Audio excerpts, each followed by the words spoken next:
Shalom, selamat siang semua. Bagaimana kabar saudara hari ini? Pertama-tama saya mau ucapkan selamat Natal buat kita semua. Saudara sudah merayakan Natal saudara duluan ya, katanya tanggal 14 yang lalu. Kita sedang ada dalam musim itu, musim yang sangat luar biasa. Di tengah-tengah kita rayakan Natal, juga menjelang akhir tahun. Kurang lebih tinggal seminggu lebih lagi kita masuk tahun yang baru. Dan saya mulai berdoa, Tuhan kira-kira pesan apa yang saya bisa bagikan di tempat ini. Ketika saya tahu saya harus kembali ke sini, saya tahu saya dapat kehormatan untuk bicara depan saudara semua. Sebenarnya nggak juga duga bahwa saya akan bicara lagi sesudah apa yang saya sampaikan beberapa bulan yang lalu. Tapi ya saya ada di sini lagi hari ini. Hari ini saya mau bicara tentang sesuatu yang sederhana, praktis, penting. Tapi saya berharap gini bisa mempersiapkan kita terutama masuk ke tahun yang baru. Sebelum saya mulai masuk dalam pesan saya boleh nggak tanya dulu buat saudara. Berapa banyak kira-kira di antara saudara yang minimal pernah punya pikiran begini, Tuhan, apa sih Tuhan kehendakmu buat hidupku? Apa sih yang jadi keinginan Tuhan atas hidupku? Apa sih kehendak Tuhan buat hidupku? Ada yang pernah punya pikiran atau minimal doa kayak gitu pernah? Saudara pengen tahu apa yang jadi kehendak Tuhan buat hidup saudara? Kalau saudara benar pengen tahu apa yang jadi kehendak Tuhan buat hidup saudara, siang ini saya mau ajak saudara untuk lihat satu ayat firman Tuhan, yang dimana ayat ini secara eksplisit, secara spesifik, secara khusus bilang begini, ini loh kehendak Tuhan buat hidup kita. Di mana itu? Di 1 Tesalonika pasal yang kelima. 1 Tesalonika pasal yang kelima, kita akan lihat ayat ini dan satu ayat ini saja hari ini. 1 Tesalonika pasal yang kelima, ayat yang ke-18. 1 Tesalonika 5 ayat yang ke-18. Saya akan bacakan buat saudara. Alkitab berkata begini, mengucap syukurlah dalam segala hal, sebab itulah yang dikehendaki Allah di dalam Kristus Yesus bagi kamu. Jadi kalau saudara punya concern begini, apa sih kehendak Tuhan buat saya? Well, ayat ini ngomong begini, itulah yang menjadi kehendak Allah dalam Kristus Yesus bagi kamu. Jadi ini loh kehendak Tuhan. Apa itu? Apa itu? Alkitab bilang, mengucap syukurlah dalam segala hal. Jadi kalau saudara pengen tahu kehendak Tuhan buat saya apa sih Pak? Well, sederhana sekali. Ini loh kehendak Tuhan. Tuhan mau untuk kita mengucap syukur dalam segala hal. Banyak orang zaman sekarang terutama yang bahkan sulit menemukan alasan kenapa saya harus mengucap syukur. Bagaimana bisa saya mengucap syukur? Untuk apa saya mengucap syukur? Mereka nggak bisa menemukan motivasi di balik ucapan syukur. Hari ini bahkan sebelum kita mulai dalami ayat ini, berusaha dapatkan pengertian dari ayat ini, saya mau minimal berikan buat setiap kita satu alasan. Bahkan sebenarnya menurut saya, kita semua cuma butuh satu alasan ini untuk kita bisa mengucap syukur. Apa itu? Ini alasan yang paling sederhana, paling dasar, dan paling kuat. Apa itu? Tuhan Yesus sudah datang dan mati buat kita semua. Tuhan Yesus yang gak seharusnya mati. Tuhan Yesus yang gak seharusnya binasa. Tuhan Yesus yang gak seharusnya lakukan yang dia lakukan. Dia rela datang untuk siapa? Untuk kita-kita ini manusia yang hina. Dia rela menderita, dia rela berkorban, dan dia rela mati buat apa? Buat gantikan posisi kita. Bukankah sekedar untuk alasan itu saja cukup untuk kita jadi orang-orang yang paling mengucap syukur sama Tuhan? Berapa banyak kita yang bisa ingat ke belakang, siapa kita dan bagaimana kita hidup sebelum kita kenal Tuhan? Saya percaya sekedar untuk alasan itu cukup buat kita jadi orang-orang yang paling bersyukur sama Tuhan. Amin. Jadi kalau saudara butuh alasan untuk mengucap syukur, nggak usah cari yang lain. Kita nggak butuh semua alasan lain. Kita nggak perlu buat alasan, oh pagi hari cerah ya kita bisa mengucap syukur. Oh lagi punya duit. No, kita nggak butuh alasan untuk mengucap syukur. Sekedar ngerti Tuhan Yesus sudah mati buat hidup saya. Adalah alasan yang cukup untuk bikin kita bisa mengucap syukur sama Tuhan. Amin. Nah problemnya apa ini problemnya? Kebanyakan dari kita saya percaya sudah pernah dengar ayat ini dikotbahkan, diajarkan, atau kita baca sendiri. Dan pengertian yang umum, yang kebanyakan kita punya tentang ayat ini, kurang lebih bunyinya begini, Tuhan mau agar saya mengucap syukur dalam segala hal. Maksudnya apa? Tuhan mau agar saya mengucapkan syukur, ngomong terima kasih sama Tuhan dalam apapun yang saya hadapi. Mengucap syukur dalam segala hal. Artinya gimana? Ketika saya keadaannya baik, saya mengucap syukur. Keadaan kurang baik, saya mengucap syukur. Ketika semua berjalan dengan lancar, mengucap syukur. Ketika agak terhambat, mengucap syukur. Ketika punya uang, mengucap syukur. Ketika nggak punya uang, mengucap syukur. Begitu ya. Kebanyakan dari kita punya pengertian dasar terhadap ayat ini, bunyinya begitu. Tuhan mau agar kita mengucap syukur apapun yang kita alamin dalam keseharian kita. Begitu ya. Well, suatu hari saya baca ayat ini. Dan saya dapatkan pengertian yang berbeda sama sekali tentang apa yang Tuhan berusaha ngomong sebagai kehendaknya atas hidup kita. Kalau kehendak Tuhan itu begitu penting atas hidup kita, saya percaya pasti isinya bukan hanya tentang ucapan syukur. Pasti ada sesuatu yang lebih, arti yang lebih yang kita bisa tangkap dari yang Tuhan bilang ini kehendak Tuhan. Nah, saya mau bacakan ayat ini dalam versi bahasa Inggrisnya buat kita semua. Saudara akan dapatkan perspektif yang berbeda. Dalam bahasa Inggris, saya bacakan versi King James Version. Jadi ini versi yang umum juga. King James Version ayat ini bilang begini. In everything give thanks. For this is the will of God in Christ Jesus concerning you. The Bible says this is the will of God in Christ Jesus concerning you. Ini loh, kehendak Tuhan dalam Kristus Yesus buat kamu. Yaitu apa? In all things or in everything give thanks. Perhatikan. In everything, give thanks. Alkitab dalam bahasa Inggris nggak bilang begini. Nggak bilang say thanks. Tapi give thanks. Alkitab nggak bilang mengucap syukur. Tapi Alkitab bilang berikan syukur. Itu yang pertama yang saya mau saudara tangkap perbedaannya. Ternyata yang Tuhan kehendaki dalam hidup kita bukan hanya untuk kita ngomong thank you sama Tuhan. Bukan hanya mengucap syukur, tapi memberikan syukur. Give thanks. Dan yang menariknya, Alkitab juga bilang, you give thanks in everything. Artinya apa? Kamu memberikan syukur melalui segala hal. Artinya apa? Ada lebih dari satu cara yang ternyata kita bisa pakai untuk kita memberikan syukur kita sama Tuhan. Ada lebih dari satu cara. Tuhan mau bukan sekedar kita mengucap syukur, tapi memberikan syukur. Dan ternyata memberikan syukur sama Tuhan bukan hanya lewat satu cara, tapi melalui segala hal berikan syukur sama Tuhan. Melalui segala hal berikan syukur sama Tuhan. Problemnya kebanyakan dari kita mungkin diajar begini, Tuhan, nggak ada yang lain yang kami bisa berikan sama Tuhan selain ucapan syukur kami. Sehingga kemudian kebanyakan dari kita punya persepsi begini, bahwa satu-satunya hal yang kita bisa berikan sama Tuhan sebagai rasa terima kasih kita adalah ketika kita mengucap syukur. Dengar, ini poin saya, bahwa mengucap syukur itu bukan satu-satunya hal yang kita bisa berikan kepada Tuhan sebagai ungkapan terima kasih kita. Bukan satu-satunya hal. Ada beberapa cara yang lain yang kita bisa pakai untuk kita berikan syukur kita sama Tuhan. Saya mau kasih ilustrasi dulu supaya ini jadi lebih ringan dan bisa dimengerti. Ilustrasi. Kalau satu kali katakanlah saya punya teman baik saya ini ngajak saya untuk makan siang. Dia bilang, bro, kita udah lama gak ketemu. Yuk kita ketemu makan siang, tenang. Saya yang traktir kali ini. Wah, boleh juga nih diajak makan siang dan juga kemudian dia traktir. Ceritanya kita pergi siang itu kita makan di satu restoran dan tentu saja yang dia bilang dia lakukan, dia traktir saya makan siang. Nah pertanyaan saya buat saudara, teman saya ini yang sudah traktir saya makan siang, kira-kira pantas gak saya untuk ungkapkan terima kasih sama dia? Pantas gak? Pantas dong Pak, kan dia traktir makan. Oke, saya tanya sama saudara, gimana kira-kira caranya saya bisa ungkapkan terima kasih saya sama dia? Gimana caranya? Salah satunya saya bisa ngomong, thank you ya Pak. Thank you loh bro, udah traktir saya makan. Boleh gak saya tunjukkan apresiasi saya lewat kata-kata? Boleh gak? Boleh, boleh. Tapi pertanyaan berikutnya begini, apakah itu satu-satunya cara yang saya bisa pakai untuk menunjukkan apresiasi saya? Selain saya bilang terima kasih, saya juga bisa bilang, bro, sorry nih, kebetulan kemarin saya baru pulang dari Surabaya. Di Surabaya, saya beliin oleh-oleh buat kamu. You kan udah traktir makan ini nih, saya bawain oleh-oleh buat kamu. Bisa nggak itu dijadikan ekspresi terima kasih saya sama dia? Saya memberikan sesuatu sama dia, bisa?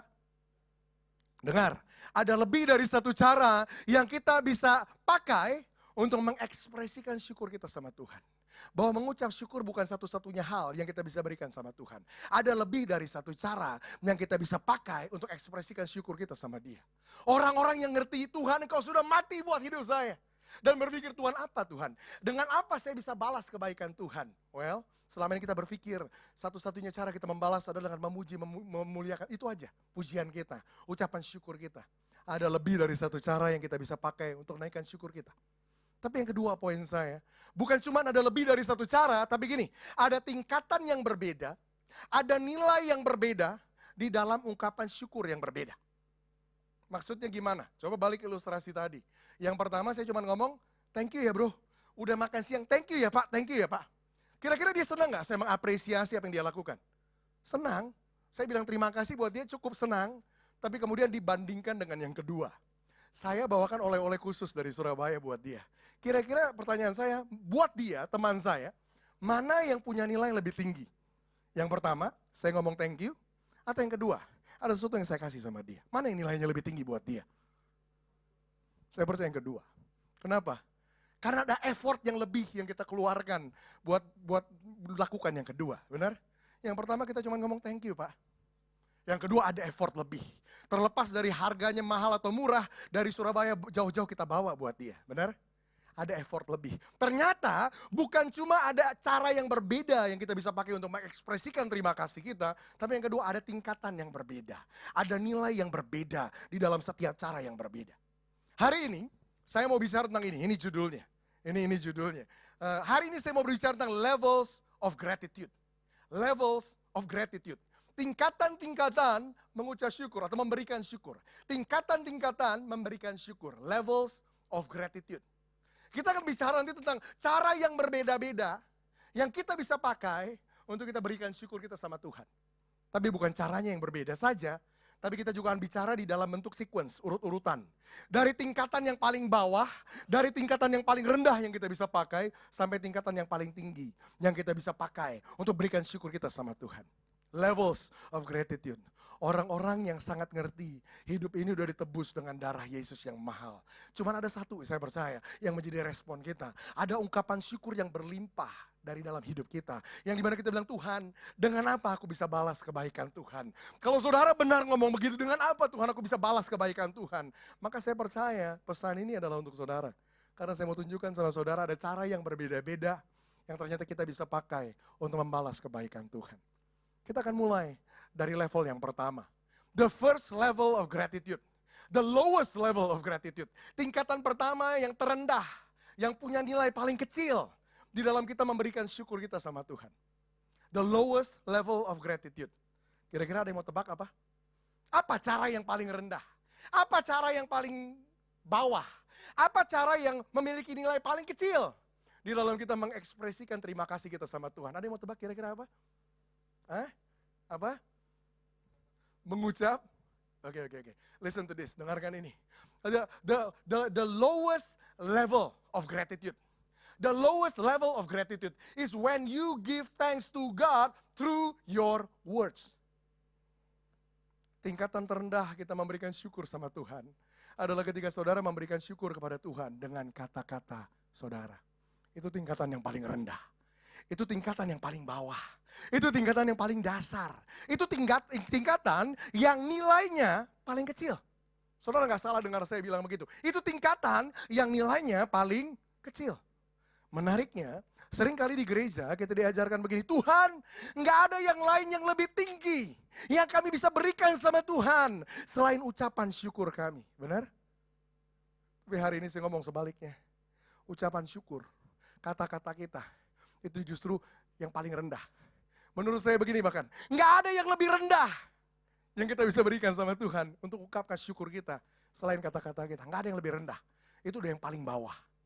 Mungkin saudara shock dengar itu pertama kali, tapi kemudian saya punya penjelasan untuk itu. Kalau itu yang paling bawah berarti ada tingkatan-tingkatan di atas itu. Ya, kalau itu yang paling, kenapa itu yang paling rendah Pak? Kenapa itu yang paling bawah? Kenapa itu yang paling dasar? Saya kasih tahu alasannya. Words is the lowest form of gratitude. Why? Because our words are cheap. Kata-kata itu merupakan tingkat yang paling rendah, yang paling dasar dalam memberikan syukur. Kenapa? Karena kata-kata kita ini murah. Karena kata-kata kita murah. Maksudnya murah gimana? Saya minimal punya dua pengertian tentang kenapa kata-kata kita murah. Yang pertama, maksudnya apa kata-kata kita murah? Maksudnya gini loh, waktu kita bilang terima kasih Tuhan, Tuhan aku bersyukur, waktu kita pakai mulut kita untuk ekspresikan syukur kita sama Tuhan.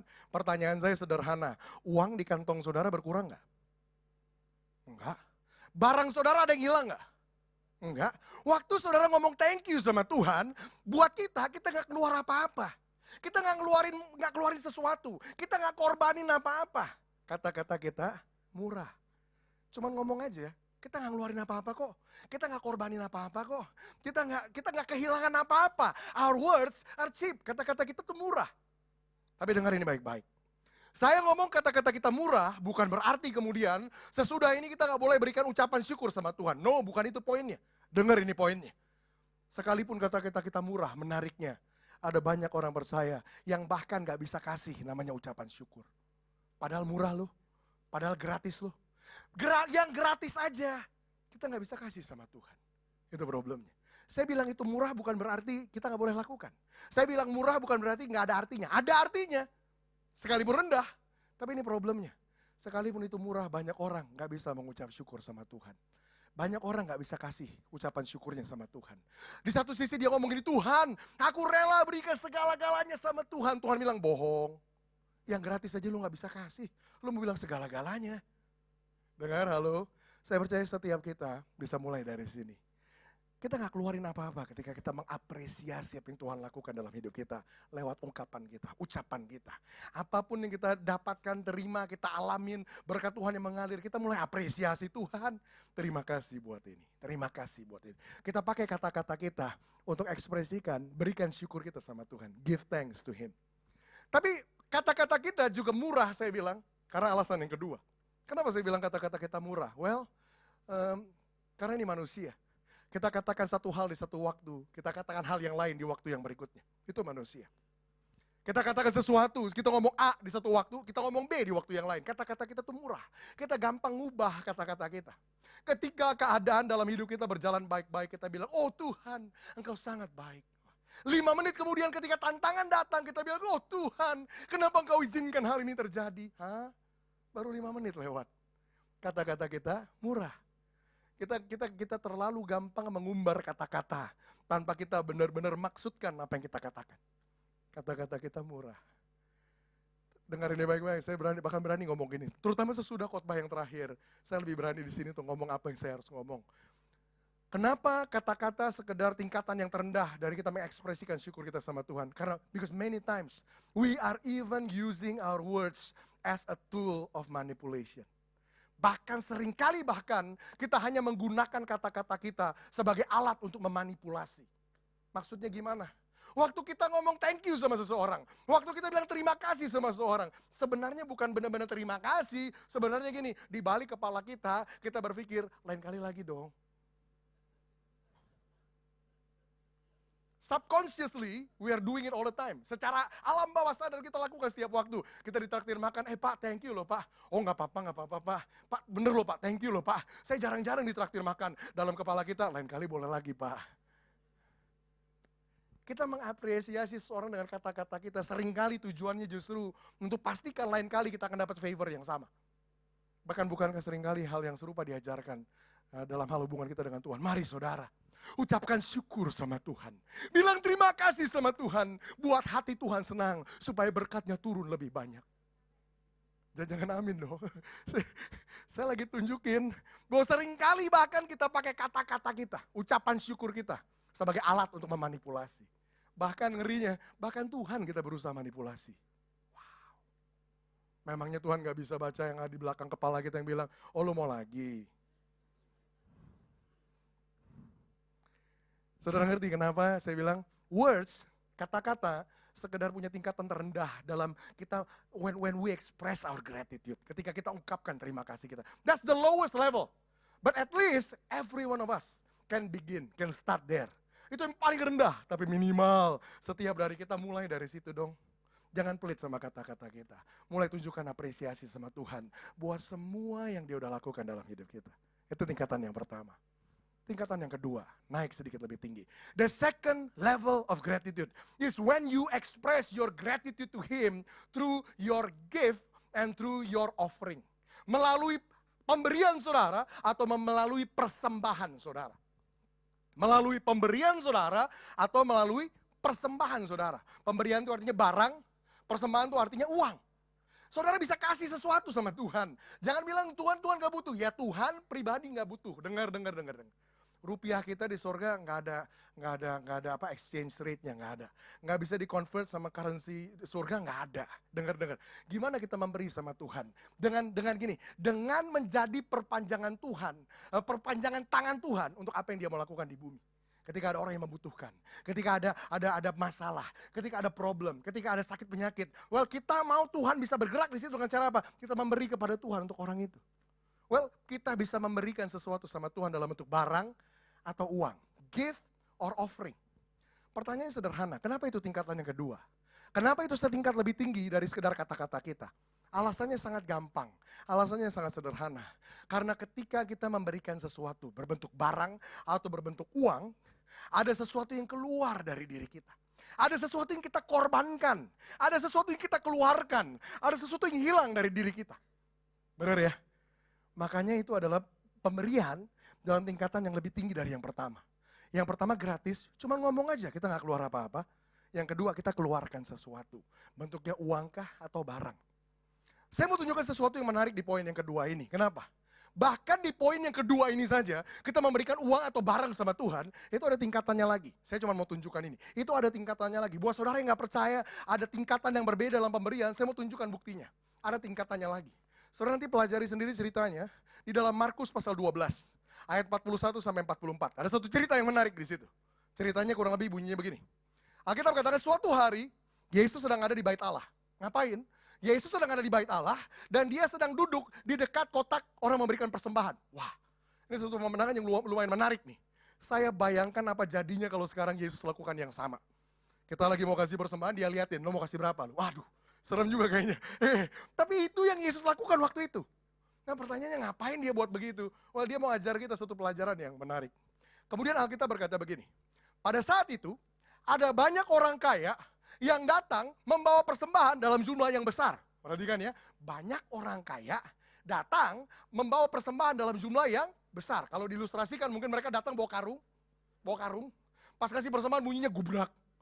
Persembahan dalam jumlah yang besar. Buk. Waduh, ini persembahannya banyak. Tapi yang menariknya kemudian sesudah itu, Alkitab katakan begini. Kemudian sesudah itu ada seorang janda miskin yang datang memberikan persembahan sebesar 2 peser alias 1 duit. 2 peser alias 1 duit. Itu kalau mungkin di-convert pakai bahasanya sekarang. Ada orang miskin ini yang datang, yang kemudian dia kasih uang receh. Kerincing. Yang tadi pertama masuk gedubuk. Yang ini masuk kerincing. Itu semua orang dengar langsung, oh ini uang receh, kecil. Yang menarik adalah pernyataan Yesus berikutnya. Yesus bilang begini, lihat, sesungguhnya janda miskin tersebut memberi lebih dari apa yang orang kaya itu berikan. Benar Yesus bilang gitu? Sesungguhnya janda miskin tersebut memberi lebih dari apa yang orang kaya itu berikan. Well, poin ini membuktikan satu hal. Apa itu? Bahwa persembahan itu ada yang nilainya lebih, ada yang nilainya kurang. Benar? Yesus sendiri ngomong, yang janda itu kasih lebih dari yang orang kaya itu kasih. Jadi kalau kita bilang, Pak, persembahan, pemberian kita, ucapan syukur kita semua sama Tuhan itu sama aja. No, nggak sama. Nggak sama. Ada tingkatannya. Bahkan di poin kedua aja ada tingkatan yang berbeda. Sama-sama memberikan sesuatu, itu bisa sesuatu lebih, bisa sesuatu yang kurang. Tapi yang menarik kedua berikutnya adalah ini. Kalau saya bayangkan saya ada di situ di sebelah Yesus hari itu, dia bilang perempuan miskin ini kasih lebih dari yang orang kaya ini kasih. Saya akan bilang, bentar Yesus, coba. Tunjukkan kalkulatornya merek apa. Ini yuk pakai iPad, jadi bikinan negara mana nih? Kenapa error begitu hasilnya? Udah jelas-jelas yang satu, book. Yang satu kerencing, tapi nilai yang uang receh, itu nilainya lebih dari yang orang kaya kasih. Ini gimana ngelihatnya sih? Kita kan semua dibikin garu-garu kepala, ngitungnya gimana sih? Akhirnya kesimpulan umum yang kebanyakan kita ambil adalah begini, memang Tuhan kita Tuhan yang gak logis. Saya percaya ada penjelasan yang lebih baik dari itu. Yesus jelaskan, dia bilang begini, perempuan itu beri lebih karena ini, dia ngomong. Perempuan itu beri lebih karena gini. Karena sesungguhnya perempuan tersebut memberi dari kekurangannya. Sedangkan orang kaya tersebut memberi dari kelebihannya. Nah kita tahu ayat itu dikutip. Tapi pertanyaannya sekarang maksudnya apa? Memberi dari kekurangan. Kalau begitu, kalau saya mau memberi lebih, saya harus jadi orang kekurangan dulu dong. Nah kalau kita punya kelebihan, berarti kita nggak mungkin bisa beri lebih dari yang punya kekurangan dong. Gimana mengartikan ayat itu? Gimana mengkonvert ayat itu di dalam bentuk yang logis? Saya mau tunjukin sama saudara, gimana ayat ini bisa diilustrasikan dalam bentuk yang sangat logis. Saya mau tunjukkan ilustrasi ya buat saudara. Maksudnya apa ayat ini? Kalau katakanlah di satu kebaktian, ada 2 orang yang duduk berdampingan. Ada 2 orang yang duduk berdampingan. Ketika kantong persembahan diedarkan, Orang yang pertama memberikan persembahan, jumlahnya begini. Kita ngomong angka nggak apa-apa ya. Orang yang pertama memberikan persembahan jumlahnya begini, 10.000 rupiah. Ceban, 10.000 rupiah. Ketika kantongnya dioper ke sebelahnya, orang di sebelahnya persis kasih uang begini, 1 juta rupiah. Cetil. Saya tanya sama saudara, menurut saudara, persembahan siapa di antara kedua orang ini yang paling besar? Hah? Secara awam, di permukaan kita lihat yang satu kasih 10.000, satu kasih 1 juta, ya logika kita udah langsung jalan bilang, ya udah pasti yang ngasih 1 juta, ngasih yang lebih besar, benar? Tapi beberapa saudara yang lebih smart, saudara berhenti sebentar di situ dan mikir, belum tentu. Pertanyaannya tergantung siapa yang ngasih. Kalau saudara berpikir gitu, saudara pandai. Saya kasih ilustrasinya. Gimana kalau ternyata, dengar ini, gimana kalau ternyata orang yang ngasih persembahan 10.000, ternyata semua uang yang dia punya, semua jumlah tabungan yang ada di bank, ternyata jumlahnya cuma begini, dia cuma punya uang 1 juta rupiah. Cuma punya 1 juta rupiah. Dia kasih persembahan 10.000, orang punya 1 juta kasih 10.000, wajar gak? Ya masih wajar lah, dia kasih 10.000. Saya tanya sama saudara, kalau di convert dalam bentuk persentasi, berapa persen dari hartanya yang orang ini kasih? 10.000 bagi 1 juta, berapa persen? 1%. Orang ini kasih 1% dari hartanya, 1/100. Oke? Tapi sebutlah orang yang di sebelahnya yang kasih 1 juta. Secara nominal kita melotot langsung, wow, kasih 1 juta. Tapi kemudian ternyata kita tahu belakangan, bahwa orang ini ternyata hartanya di bank, dia punya, saya nggak pakai angka yang bombastis, nggak. Yang simpel-simpel aja. Ternyata dia punya uang tabungan di bank, itu 1 miliar rupiah. Cuma 1 miliar. Saya nggak ngomong 1 triliun, 1 miliar aja. Tapi dia kasih 1 juta. Kita convert sekarang. 1 juta bagi 1 miliar berapa? 1 juta itu nolnya 6, 1 miliar nolnya 9. Berapa? 1/1000. Bener ya? Saya tanya sama saudara sekarang. Persembahan siapa yang nilainya lebih besar? Logis nggak? Sangat logis. Gimana menjelaskan perempuan itu memberi dari kekurangannya, sedangkan orang kaya itu memberi dari kelimpahannya. Yang dia kasih memang gedebuk. Tapi pertanyaan yang sisa di rumah berapa banyak? Alkitab bilang perempuan itu cuma kasih 2 peser, 1 duit kencing. Tapi dia bilang itu seluruh nafkahnya, seluruh penghasilannya. Cuma itu yang dia punya, dia masukin semuanya. Maka dalam bentuk persentase di mata Tuhan, yang diberikan oleh perempuan itu lebih besar daripada yang orang kaya itu berikan. Dengar. Artinya apa? Artinya setiap daripada kita, berapapun harta kita, berapapun uang kita, setiap daripada kita punya kesempatan yang sama untuk bisa menyenangkan Tuhan dengan harta kita. Jangan berpikir yang uangnya lebih banyak, pasti senangan Tuhan lebih besar. Belum tentu. Saudara yang hari ini cuma punya 1 juta, saudara yang hari ini cuma punya 5 juta, saudara yang punya kurang dari itu. Saudara punya kesempatan yang sama dengan semua orang lain. Untuk memberikan sesuatu sama Tuhan dalam level yang kedua. You can actually give and offering. Saya ingat banget zaman itu ketika saya masih susah. Saya nggak berani ngomong, saudara ingat waktu saudara masih susah. Mungkin ada yang nggak pernah susah. Tapi minimal saya bisa ingat waktu zaman saya masih susah. Apa artinya bertobat, diusir dari rumah, kemudian nggak punya tempat tinggal, harus sekolah Alkitab, bayar uang sekolah.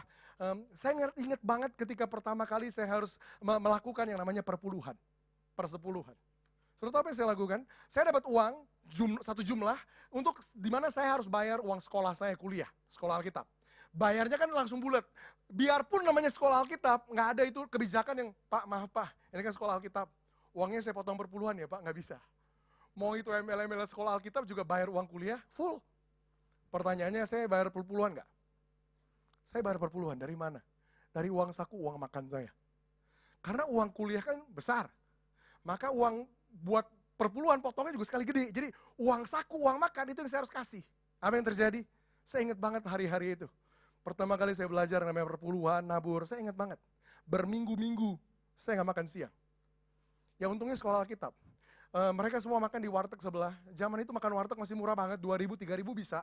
Apa isinya Pak? Nasi, dikasih sayur, dikuain, rendang yang banyak. Minimal nasinya rasa kayak rendang gitu. Tapi nggak ada rendangnya. Cuman kuah aja yang banyak. Kalau lagi untung, nambah GoPay bisa dapat bakwan gitu loh. Ya berasa kayak rendang lah. Tapi itu pun yang cuma 2-3 ribu perak. Saya nggak punya uang buat bayar. Apa yang saya lakukan? Saya nggak makan. Teman-teman saya bilang, wah bro, ini wah you rohani banget tiap hari puasa. Bukan puasa, saya nggak punya duit. Tapi ya sekalian puasa nggak apa-apa. Itu yang saya lakukan.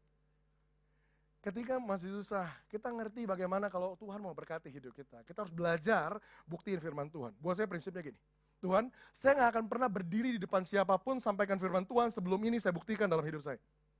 Jadi saya berani stretch iman saya kayak gitu. Jadi kalau Tuhan nggak bisa buktikan dalam hidup saya, buat apa saya ajarin ke orang? Jadi saya mau praktekin dulu. Tapi kemudian yang firman Tuhan ngomong memang benar. Tuhan mulai berkati dan berkati dan berkati.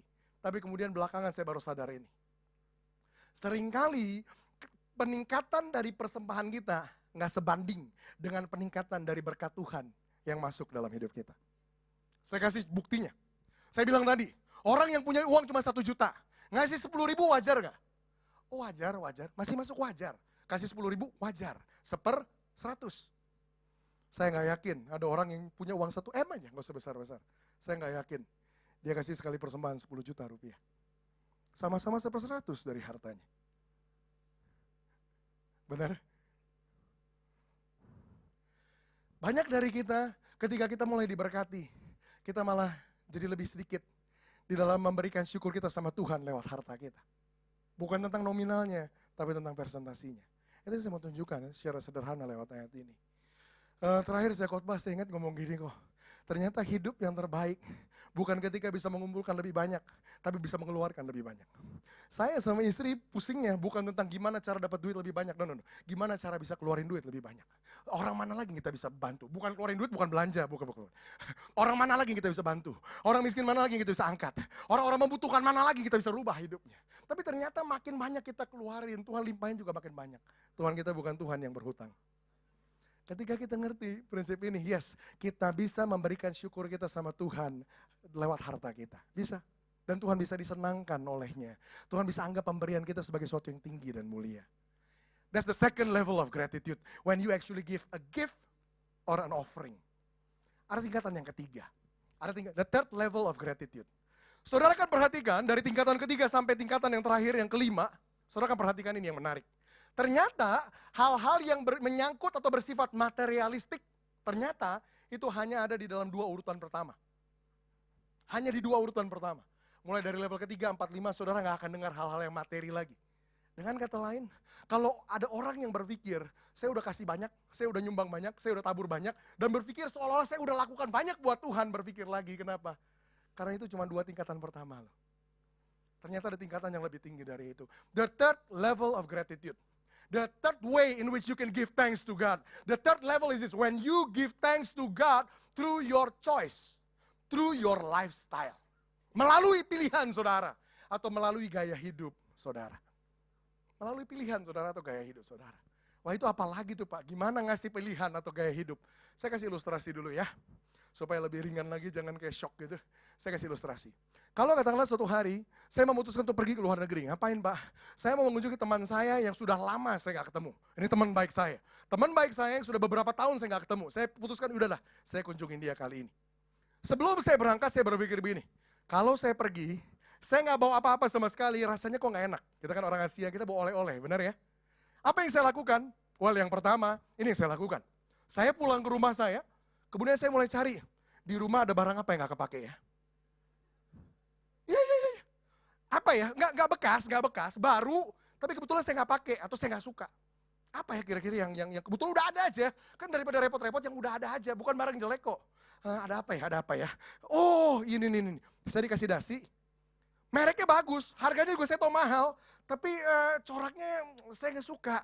Udahlah, ambil aja, bawa. Saya kasih dia sebagai oleh-oleh. Itu yang pertama. Atau yang kedua, sebelum saya berangkat saya mikir, teman baik saya ini dia sukanya apa ya, hobinya apa ya. Saya baru ingat, waduh, waktu dia ada di Indonesia, dia suka banget, dia hobi banget yang namanya makan kerak telur. Apa? Kerak telur. Kerak telur. Saya pikir, oh iya ya, dia suka banget tuh kerak telur. Di negara dia berada sekarang nggak mungkin ada kerak telur. Jadi apa yang saya lakukan? Semalam sebelum saya berangkat, saya kelilingin itu satu kota Jakarta, masuk keluar, masuk komplek, gang, segala macam, berusaha untuk cari kerak telur. Besoknya saya bawa kerak telur itu ke negara dia. Pertanyaan saya buat saudara, kira-kira pemberian mana yang akan punya nilai lebih tinggi buat dia? Dasi atau kerak telur? Nominalnya, ya ampun kerak telur berapa duit? Dasi berkali-kali lipat. Tapi saudara ngerti maksudnya ya? Bahwa saya nggak memberi sama dia sembarang apa yang saya memang udah punya, udah punya. Tapi saya memberi buat dia sesuatu yang keluar dari pilihan saya. Keluar dari pilihan saya. Buat orang lakukan level kedua, terutama orang-orang yang punya uang, punya sesuatu, nggak susah. Kalau saya punya uang, tinggal ambil kasih. Apa susahnya? Yang jauh lebih susah adalah level yang ketiga. Kenapa? Dalam keseharian kita, setiap harinya, kita diperhadapkan dengan pilihan, pilihan, pilihan, pilihan yang harus kita ambil. Pilihan-pilihan itu pilihan bisnis, pilihan teman kerja, pilihan teman bergaul, pilihan pasangan hidup. Keputusan demi keputusan yang harus kita ambil dalam keseharian kita. Pertanyaannya begini, siap nggak kita? Bilang terima kasih sama Tuhan. Lewat begini, lewat pilihan-pilihan yang benar yang kita buat dalam hidup kita. Kadang-kadang kita diperhadapkan dengan pilihan begini, kalau aku nggak lakukan ini, aku bisa jadi kehilangan potensi bisnis ini. Tapi kemudian kalau saudara bandingkan dengan apa yang Tuhan udah lakukan buat diri kita. Tuhan Yesus sudah mati buat saya. Masa kehilangan bisnis aja saya takut? Tuhan Yesus sudah mati buat saya. Maka cara saya berterima kasih sama dia adalah dengan saya ngambil keputusan yang benar. Sekalipun ada resiko yang gak enak yang saya harus tanggung. Kalau Yesus nanggung penderitaan aja, dia gak komplain. Ngapain sih gua harus seret-seret nih kayu salib buat mereka-mereka nih gak jelas. No. Dia lakukan. Dia pengen lihat hidup kita ditebus. Tapi ketika kita diperhadapkan dengan pilihan-pilihan dalam keseharian kita, dengan gampangnya kita menyimpang dari dia yang sudah berkorban begitu banyak buat hidup kita. Bisa nggak dalam keseharian kita ambil pilihan? Kita ambil pilihan yang benar, bukan cuma demi diri kita, tapi demi bilang terima kasih sama Tuhan. Tuhan, kau sudah mati buat aku. Aku nggak akan mempermalukan engkau dengan hal-hal konyol dan bodoh dan murah yang aku ambil dalam hidupku. Tuhan, aku mau hidup ini mencerminkan orang yang kau tebus. Aku akan ambil pilihan yang benar. Sekalipun aku belum nikah tahun ini, gak apa-apa Tuhan. Lebih baik aku menikah dengan orang yang tepat, daripada aku harus meninggalkan imanku karena pilihan yang salah. Oh yesnya banyak banget. Nah, lagi bergumul. Pilihan. Saya mau cerita. Pertama kali saya bertobat, saya begitu menggelora cinta Tuhan. Saya pikir Tuhan apa yang saya bisa kasih buat Tuhan. Ya kita semua lewatin dua fase yang pertama. Kita memuji Tuhan kayak wah bersemangat sekali, bergairah sekali. Kita juga suruh nabur ya kita nabur. Benar-benar dari zaman itu. Kalau ngomong Tuhan aku kasih segala-galanya. Itu dilakukan benar-benar. Namanya ngosongin dompet itu gak mikir. Apalagi waktu masih single. Enak banget kan. Dompet keluarin, kosongin sama sekali gak mikir. Ntar pulang naik apa. Udahlah ntar urusan belakangan. Mau nebeng, mau jalan kaki. Ya udahlah urusan belakangan. Benar-benar kasih. Tapi kemudian di level yang ketiga. Saya mulai bilang Tuhan. Saya mau Tuhan seluruh keluarga saya bertobat. Saya mau seluruh keluarga saya kenal Tuhan. Mereka lahir baru, mereka cinta Tuhan. Apa yang saya lakukan? Ya, saya mulai lakukan ini. Saya mulai pulang ke rumah dan saya mulai injilin mama saya, papa saya tiap hari. Saya mulai khotbahin mereka. Saya mulai ajarin Alkitab sama mereka. Saya mulai masukin ayat demi ayat firman Tuhan segala macam. Saudara tahu apa yang terjadi? Boro-boro mereka bertobat. Yang terjadi konflik. Ribut, perang, marah, bentrok hebat di rumah. Awalnya kecil, lama-lama makin renggang, makin jauh, makin berantem. Dan saudara tahu apa yang saya lakukan? Saya malah makin ngerasa benar dengan apa yang saya lakukan. Saya bisa kutip Alkitab, sekolah Alkitab sini. Oh Tuhan firman-Mu berkata, kami harus beritakan Injil sama semua orang. Tuhan firman-Mu berkata, engkau datang bukan untuk membawa damai, membawa pedang, memisahkan orang tua dengan anak. Wah kutipin ayat jago banget. Udah bikin ribut di rumah, berpikir saya lagi lakukan yang benar lagi. Aduh. Singkat cerita, saya mulai lakukan. Saya terus konfliknya makin parah, makin renggang hubungan, makin jauh, pokoknya makin parah. Saya ingat banget sampai satu hari tiba, itu salah satu puncak konfliknya. Saya ribut berat sama mereka, udah debat, udah berantem, udah segala macam, udah sempat diusir keluar, semua kayak gitu. Ujung-ujungnya selesai, udah gak ada yang ngomong, ngapain? Tinggalkan mereka masuk kamar. Ngapain di kamar? Doa, rohani banget, keren. Habis berantem doa. Masuk kamar doanya gimana? Tuhan! Doanya teriak-teriak sekeras mungkin. Dengar. Bukan demi Tuhan dengar, tapi demi yang di luar dengar. Tuhan, jamah hati mereka. Kadang-kadang kita doa udah saking putus asa. Oh, kayaknya Tuhan gak dengar, udah gue teriak aja biar yang di luar dengar minimal. Tuhan sama mereka, buat mereka bertobat. Oh, kutipin ayat-ayat lagi. Oh, lebih serem lagi Tuhan. Aku ikat setan yang ada dalam roboh. Aduh.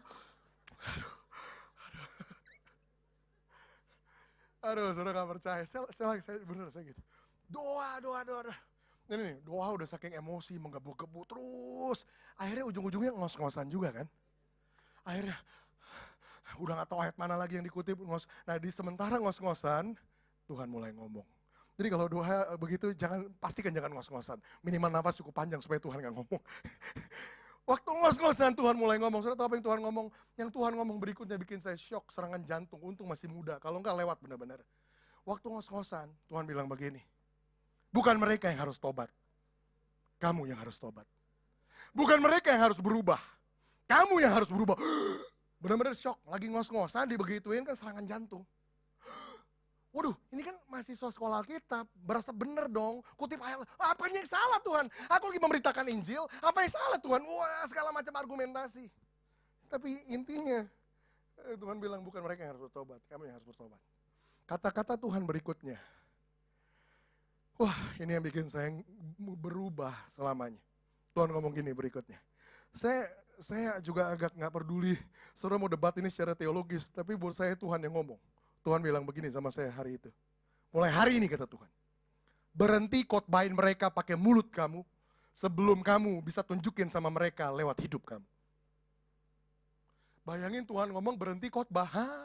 Wah orang teologis bilang, oh nggak kita bilang, mana mungkin Tuhan. No. Saya nggak tahu lah. Tuhan yang ngomong pokoknya. Tapi saya ngerti maksudnya. Saya nggak mungkin katakan satu hal, tapi hidup saya mencerminkan hal yang lain. Saya nggak mungkin ngomong A, tapi hidup saya tunjukin yang Z. Nggak mungkin. Tuhan mulai hari ini, berhenti khotbahin mereka, berhenti injilin mereka, sebelum mereka bisa lihat aku ada di dalam kamu. Saudara tahu waktu Tuhan ngomong gitu, saya tersungkur nangis kayak orang gila sekali. Saya sadar, baru sesadar-sadarnya, saya salah. Ini prinsip. Orang gak akan pernah bisa terima pesan yang kita bawa lewat hidup kita, sebelum orang bisa lihat itu tercermin lewat hidup kita. Don't say that you are Christian, but show that you are Christian. Jangan ngomong sama orang Kristen, tunjukin kamu orang Kristen. Dengar ini prinsip. Orang tua nggak mungkin ngomong sama anaknya, kamu jangan ngerokok ya kalau udah gede. Awas lo kalau ngerokok. Forget it, lupain. It will never work, nggak akan pernah bekerja. Nangkep poinnya ya. Bukan maksud singgung siapa-siapa, tapi saya cuma mau tunjukin satu prinsip. Kita nggak mungkin bagikan apa yang kita nggak hidupin. Saya bertobat, benar-benar bertobat dari hari itu. Apa yang saya lakukan? Bukannya lagi ngajak debat, saya mulai ngajak makan. Bukannya lagi ngajak argumentasi, saya mulai ajak kumpul. Tapi namanya udah sempet konflik, makan bareng nih. Wow, udah mulai, ini mau ngapain lagi nih? Kayaknya kita mau diserang lagi nih. Nah, makan. Akhirnya kalau bukan saya yang keluar, mereka keluar duluan. Tapi gua mulai, jangan. Makan. Enak. Makan. Udah dibelokin, pokoknya nggak ngomong ke situ sama sekali. Mulai belajar untuk bangun dan nikmati lagi hubungan itu. Sebelum ada hubungan, pesan apapun nggak akan sampai. Saya mulai rubah hidup saya begitu rupa. Cuma satu goalnya, saya pengen mereka bisa lihat Tuhan yang hidup di dalam saya. Saya singkat ceritanya, saya harus cerita bagian ini. Ketika saya pertama kali mulai pelayanan dan bertobat dan segala macam, saudara tahu, kata-kata ini sempat keluar dari papa saya. Ini papa saya kandung yang ngomong begini. Waktu itu, papa saya bilang begini, lu, gue sekolahin mahal-mahal, tinggi-tinggi, sekolah ke luar negeri. Berapa banyak tanah dijual, berapa banyak asuransi dicairin, deposito dikeluarin, buat sekolahin ke luar negeri. Sekarang lu pulang, cuman pengen hidup jadi pendeta, yang hidupnya gak lebih dari ngarepin derma dari orang. Apa saya ngomong gitu? Yang hidupnya gak lebih dari cuman ngarepin sedekah, sumbangan, minta-minta dari orang. Bayangin sebagai anak rasanya gimana? Tapi buat saya, saya harus bisa lampaui semua itu dan rubah hidup saya. Dari papa saya yang begitu ekstrim menentang saya, perubahannya. Mereka jadi orang-orang yang nomor satu yang mendukung saya pelayanan. Saya masih ingat hari itu. Saya ingat tempatnya. KKR Financial Breakthrough. Di mana? Di gedung Metropolitan 2, Sudirman. Buat KKR dewasa muda, buat orang-orang Senayan City. Bikin di situ. Udah bikin acara keren, brosur, flyer, pasang foto saya di situ, slide, overhead, udah keren banget gitu. Tahu-tahu hari itu tanpa saya duga, untuk pertama kalinya, papa mama saya nongol begitu saja dari belakang. Persis di saat saya mulai khotbah. Saudara, apa yang terjadi? Overhead, slide, semua yang udah keren banget disiapin, buyar semua sama sekali. Itu jadi khotbah terhancur saya seumur hidup, benar-benar. Lihat di depan mimbar, cuma bisa nangis. Orang semua kayaknya pendeta kenapa nangis terus. Hadirat sih hadirat, tapi kayaknya lebay banget. Kita kan lagi ngomongin terobosan keuangan. Kalau lagi ngomongin keintimannya nangis terus gak apa-apa lah. Gak ada hubungannya. Papa mama saya di belakang. Itu kali pertama. Jalan sesudah itu saya mulai pelayanan. Saya mau cerita bagian ini, saya punya kesaksian ini, saya selalu bangga cerita. Ada satu waktu dalam saya mulai pelayanan, di mana saya sempat dekat dengan satu orang hamba Tuhan ini. Saya nggak tahu saudara kenal nggak kenal, nama orang ini Ibu Indri Gautama. Sempat dekat sama dia dan sempat pelayanan bareng sama dia, satu tim, itu kemana-mana di Indonesia. Ke Bali, Surabaya, Medan, Manado, kita keliling. Nah, setiap kali kita keliling daerah, selalu kumpul di airport, satu tim, baru berangkat bareng gitu kan. Nah, saya juga lupa udah kali keberapa kita lakukan itu. Tapi sampai ke kali yang kesekian, satu kali saya ingat banget momen ini. Tiba-tiba Ibu Indri datengin saya waktu itu di airport. Dan Ibu Indri bilang begini, Den, saya kenal hamba Tuhan tuh ratusan. Bisa jadi mungkin ribuan, dia bilang. Tapi dia bilang, belum pernah saya ketemu. Ada satu hamba Tuhan juga yang kayak begini. Kayak gimana, Bu? Yang tiap kali mau pelayanan kemanapun ke airport, pasti dianterin lengkap. Ada papanya, ada mamanya, kemudian peluk-pelukan, nangis-nangisan. Dia bilang begini, boro-boro perginya 2-3 bulan, perginya cuma 2-3 hari. Gini, saya separuh malu, tapi separuh senang. Saya punya kesaksian itu.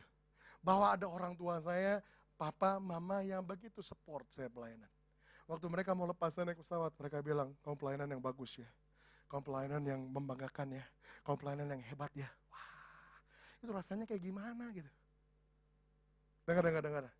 Level yang ketiga yang kita bisa memberikan syukur sama Tuhan is when you give thanks to God through your choice and through your lifestyle.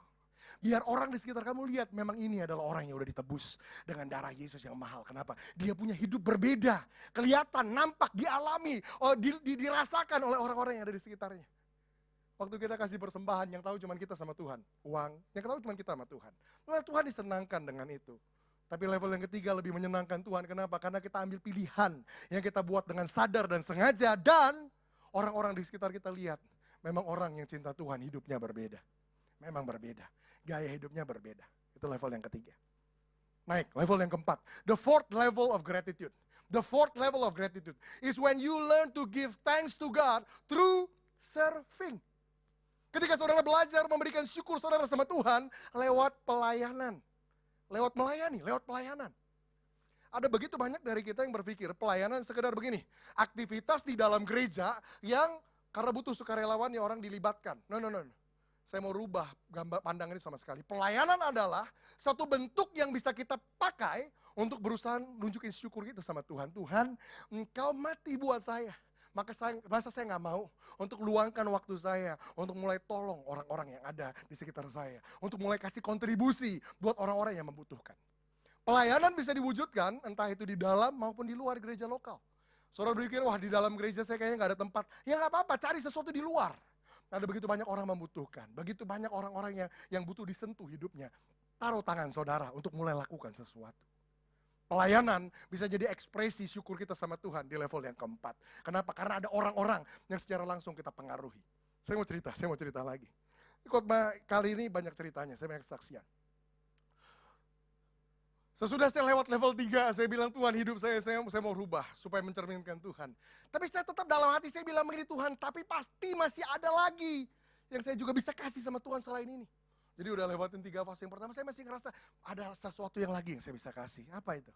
Saya mulai ngerti waktu itu yang namanya pelayanan. Pertama saya bertobat lahir baru, saya begitu jatuh cinta sama Tuhan. Zaman itu tahun 98, saya nggak boleh dengar kata KKR. Saya nggak boleh dengar kata kebaktian. Kenapa? Di mana ada KKR, di situ saya ada. Jadi setiap hari saya bisa ikutin KKR, itu dari hari ini di Cilegon, besok ada di Kelapa Gading, besok ada di Bekasi, besoknya lagi ada di Tanjung Priok. Pokoknya di mana ada KKR, di mana ada kebaktian, saya hadir di situ. Kenapa begitu, Pak? Karena waktu itu pikiran saya, kebaktian ada satu-satunya tempat di mana saya bisa ketemu sama Tuhan. Jadi sebanyak mungkin, jadi kalau satu minggu ada 7 hari, saya kebaktian 14 kali. Satu hari 2 gitu, pagi sore kayak begitu. Dan bukan cuman banyaknya, tapi lihat gini, saya nggak peduli kebaktian apa zaman itu. Kebaktian kaum muda saya datang. Kebaktian dewasa muda saya datang. Kebaktian umum saya datang. Kebaktian kaum ibu saya datang. Kebaktian lansia saya datang. Saudara ketawa saya lakuin bener-bener. Saya gak peduli deh, saya aneh sendiri. Ini anak muda cowok ngapain kebaktian kaum perempuan. Pokoknya saya mau ketemu Tuhan. Lebih ekstrim lagi nih ya. Tiap kali ada altar call. Wah, ini yang saya paling gak tahan nih. Kenapa? Karena saya tahu namanya altar call, saya dijamah sama Tuhan gitu kan. Jadi tiap kali ada yang namanya altar call, saya pasti maju duluan. Saya nggak peduli. Di sini siapa yang mau bertobat dari perzinahan? Kok orang malu semua gitu kan?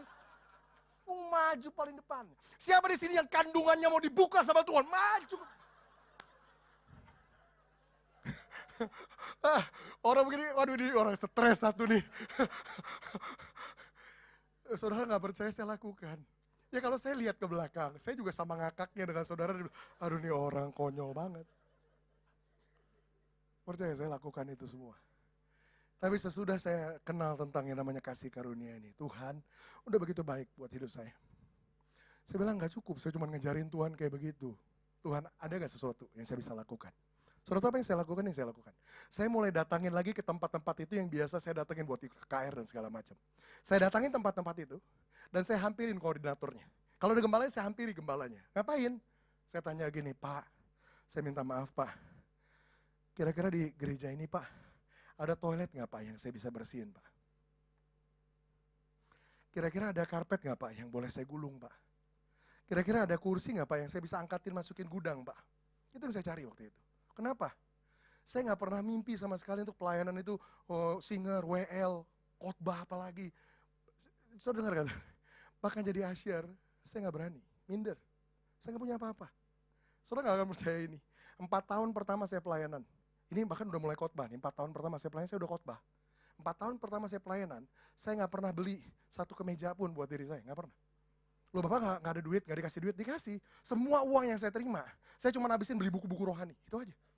Itu zaman orang bisa mulai makan enak, saya beliin buku tuh yang mahal-mahal buat saya isi diri saya. Buat saya gini, nggak apa-apa deh gue kelihatan gembel, yang penting gue kenal Tuhan. 4 tahun pertama saya nggak pernah beli baju buat diri saya sendiri. Loh Bapak pakai baju apa? Oh gampang, om-om saya kan banyak yang udah ngantor.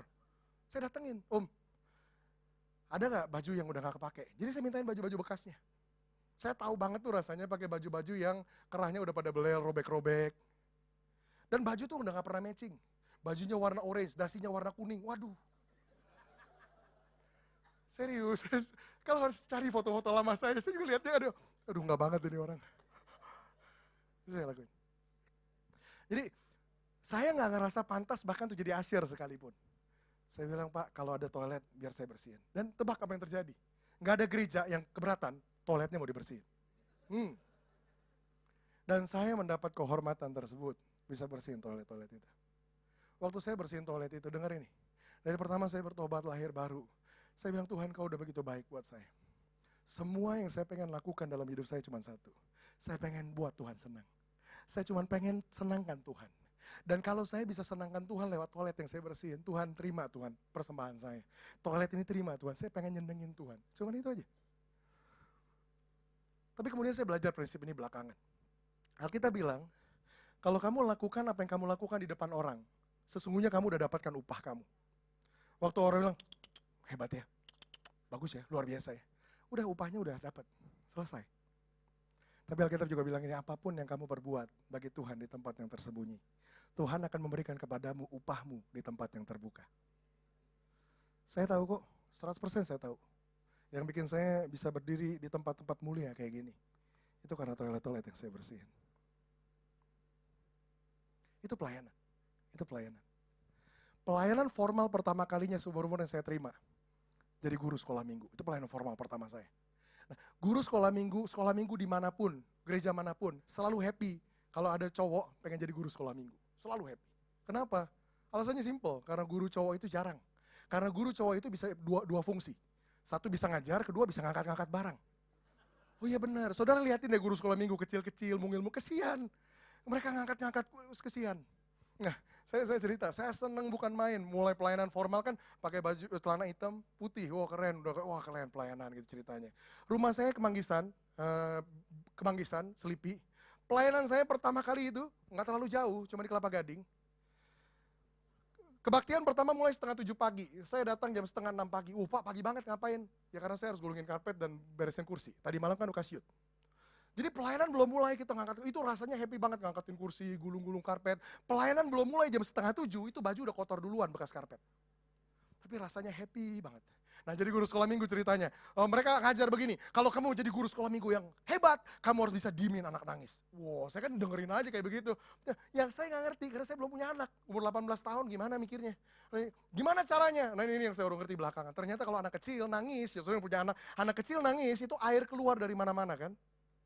Bukan cuma dari mata, dari hidung, dari mulut, aduh. Jadi kalau ada anak kecil nangis ngapain? Ambil, angkat, taruh di sini ceplok. Nah, iler nempel di sini. Ada anak kecil lain ambil, templok sini. Ingus lagi nempel di sini. Akhirnya pulang pelayanan. Yang ada begini, ini penuh iler, nggak tahu siapa punya. Oh rasanya happy bukan main. Tapi saya mau fast forward ceritanya sampai bagian ini. Saudara harus dengar bagian yang ini. Semua saya lakukan, sekedar berusaha untuk senengin Tuhan. Saya harus ngomong yang bagian ini. Saudara tahu? Ketika saya mulai lakukan semua itu, saya bilang saya lakukan buat Tuhan, mau senangkan hati Tuhan. Saya bilang racun. Saya bilang saya tersinggung pertama kalinya dalam pelayanan saat itu. Saudara tahu kapan? Ketika pada akhirnya saya dikasih kesempatan ngajar, ceritanya saya udah ngajar. Persis minggu depannya, koordinator saya datang. Ini pertama kali saya tersinggung dalam pelayanan. Koordinator saya datang, dan dia memberikan amplop kepada saya. Saya marah berat. Saya marah, semarah-marahnya. Saya bilang, ini apa? Ini uang, dia bilang. Uang apa? Persembahan kasih. Buat apa? Saya bilang. Buat apa yang kamu lakukan minggu lalu? Saudara rasanya gimana? Itu kayak pengabdian saya buat Tuhan. Itu kayak diinjak-injak. Kamu pikir saya lakuin ini buat ini? Saya nggak punya uang, tapi saya nggak lakukan semua ini buat ini. Kenapa harus kasih saya ini? Saya cari pelayanan bukan cari income. Kalau saya cuma pengen cari income, saya bakal kerja di luar sana, saya bakal jadi orang sukses. Kamu pikir saya lakuin semua? Oh itu saya tersinggung pertama kali. Dengerin sering kali, racun yang justru bunuh orang-orang dari gairah yang murni pengen nyenengin Tuhan adalah amplop. Pertama kali saya ngerti itu. Tapi lewatin. Saya lakukan semuanya, saya lakukan semua untuk senangin Tuhan. Sampai kali ini saya ingat waktu itu, saya datang lagi ke satu kebaktian. Saya lupa persisnya di mana, siapa hamba Tuhan, saya lupa. Tapi saya ingat saya selalu duduk paling depan kalau kebaktian. Saya duduk depan, saya ingat di tengah-tengah kebaktian tiba-tiba hamba Tuhannya turun dari panggung. Lagi khotbah, tiba-tiba dia turun dan menghampiri saya. Kemudian dia mulai ngomong begini sama saya. Saya nggak ngerti itu nubuatan waktu itu. Tapi dia mulai ngomong gini sama saya. Dia bilang, nak, Tuhan lihat semua yang kamu kerjakan dalam hidup kamu. Tuhan lihat semua jerih payah kamu. Dan Tuhan dibuat tersenyum atasnya.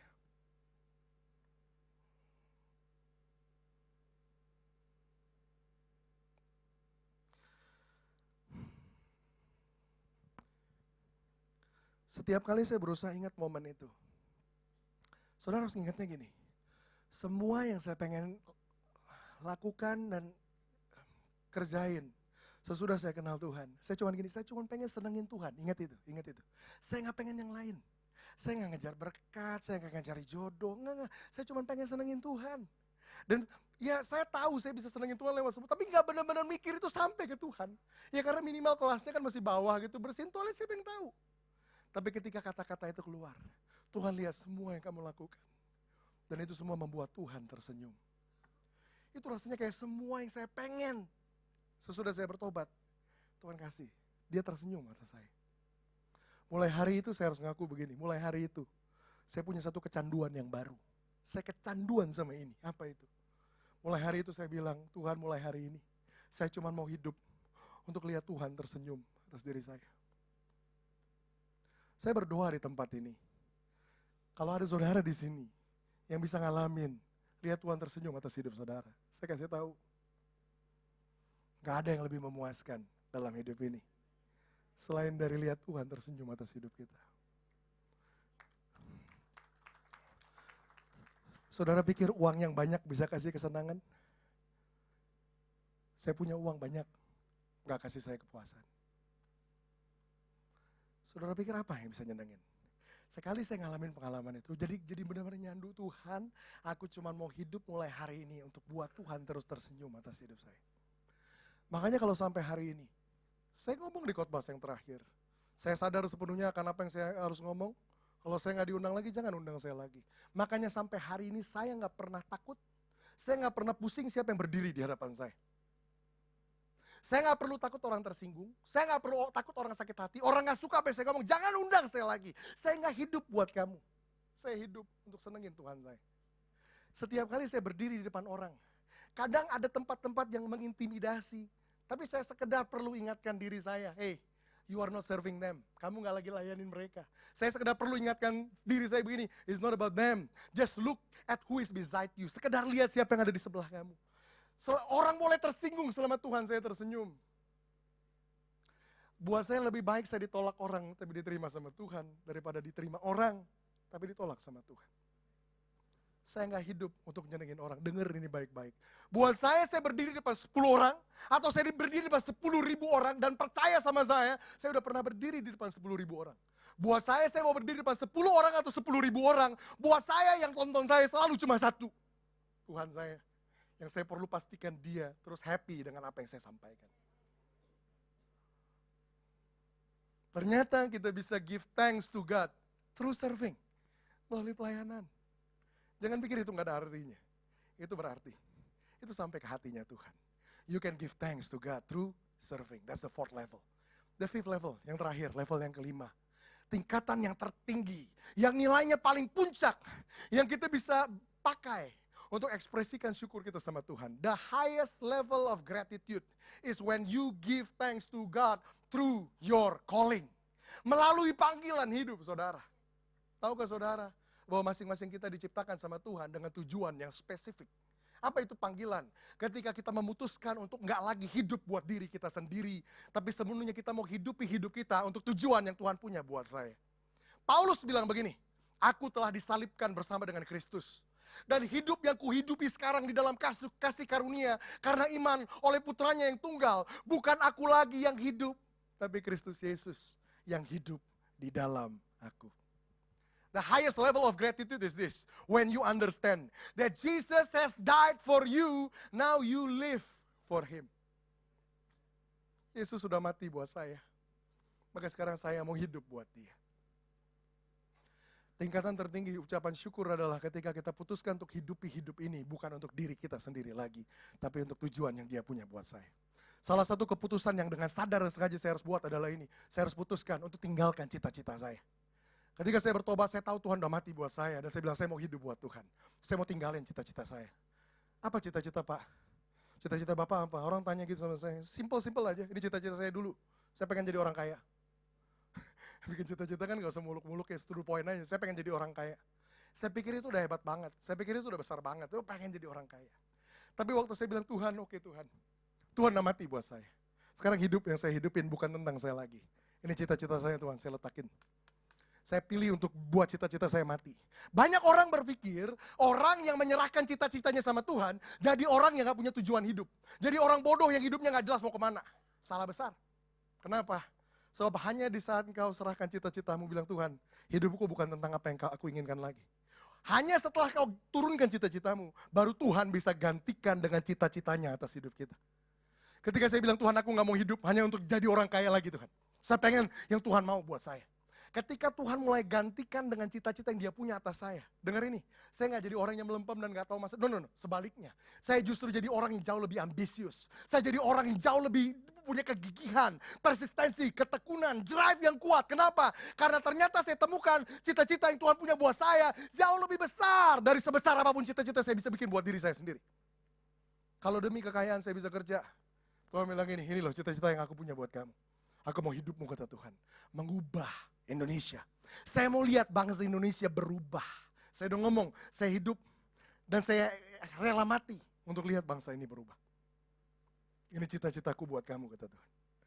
Wow, saya masukkan semua usaha saya.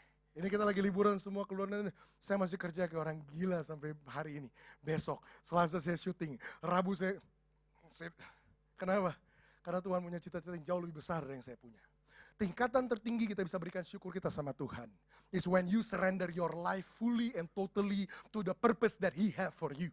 Kau serahkan hidupmu seluruhnya dan sepenuhnya buat tujuan yang Dia punya buat kamu. Destiny Tuhan buat kamu. Maka masing-masing kita mulai temukan apa yang kita harus lakukan. Dengar, gak berarti semua kita harus jadi pendeta. Tiba-tiba Tuhan mulai ngomong, selama ini kamu cuma bangun perusahaan, tapi mulai hari ini aku mau apa yang kamu punya. Mulai mengubah Indonesia di sisi marketplace. Kamu selama ini cuma praktek sebagai pengacara di dunia luar. Mulai hari ini aku mau kamu mulai merubah dunia politik di Indonesia. Hari ini kamu cuma sekedar bikin film atau jadi artis. Mulai hari ini aku mau kamu mulai mengubah Indonesia dari sisi entertainment. Tuhan mulai bangkitkan orang-orangnya yang siap mengabdikan hidupnya di area spesifik yang memang saudara sudah ada di dalamnya untuk tujuan Tuhan bisa digenapi melaluinya. Tingkatan tertinggi, saudara bisa berikan syukur saudara sama Tuhan. Ketika saudara serahkan seluruh hidup saudara dan bilang, Tuhan bukan tentang agendaku lagi Tuhan. Apa yang kamu eksekusi lewat perusahaan ini? Apa yang kamu kerjakan lewat law firm ini? Apa yang kamu kerjakan lewat posisiku di DPR? Izinkan Tuhan menghadirkan dirinya, karyanya lewat hidup saudara. Itu yang tertinggi. Mari kita berdoa. Tuhan terima kasih buat siang hari ini. Bahkan sesudah kami dapatkan pengertian ini, kata-kata terima kasih kami jadi terlalu murah untuk mengekspresikan syukur kami sama Tuhan. Tapi minimal Tuhan kami mau mulai dari situ. Terima kasih buat pengertian ini Tuhan. Karena tanpa pengertian ini kami gak tahu apa yang kami harus rubah dari hidup kami. Kami pikir semua yang kami kerjakan sudah cukup baik. Tapi ternyata hari ini kami lihat ada begitu banyak hal yang sebenarnya kami bisa lakukan untuk membalas kebaikan Tuhan atas hidup kami. Tuhan aku berdoa semoga pesan ini hari ini bisa mengilhami, bisa menginspirasi, bisa memberikan dorongan buat setiap orang yang ada di tempat ini. Untuk jadi orang-orang yang lebih baik dalam memberikan syukur mereka sama Tuhan. Orang-orang yang selama ini gak belajar mengucap syukur dengan mulut mereka. Minimal mereka mulai dari situ. Tapi orang-orang yang sudah oke di situ biar mereka naik. Biar kami semua bisa belajar. Untuk jadi orang-orang yang mengekspresikan syukur kami dengan cara yang lebih baik. Tuhan ini hidup kami yang kami persembahkan sama Tuhan. Biar Tuhan terima persembahan kami, hidup kami, dan Tuhan disenangkan olehnya. Tuhan aku berdoa secara khusus buat setiap orang yang dengar pesan ini. Pengalaman yang sama yang Tuhan berikan kepadaku. Ketika Tuhan tunjukkan wajahmu, Engkau tunjukkan wajahmu yang tersenyum atasku. Aku berdoa Tuhan, berikan pengalaman itu buat setiap orang yang ada di tempat ini. Buat mereka ngerti dan ngalamin apa artinya Tuhan tersenyum atas hidup mereka. Sebab satu senyuman Tuhan akan menghapus semua kecanduan mereka yang lain. Buat mereka hidup hanya untuk lihat senyum itu bertahan di wajah Tuhan. Tuhan aku berkati mereka di dalam nama Tuhan Yesus. Yang percaya sama-sama katakan, amin.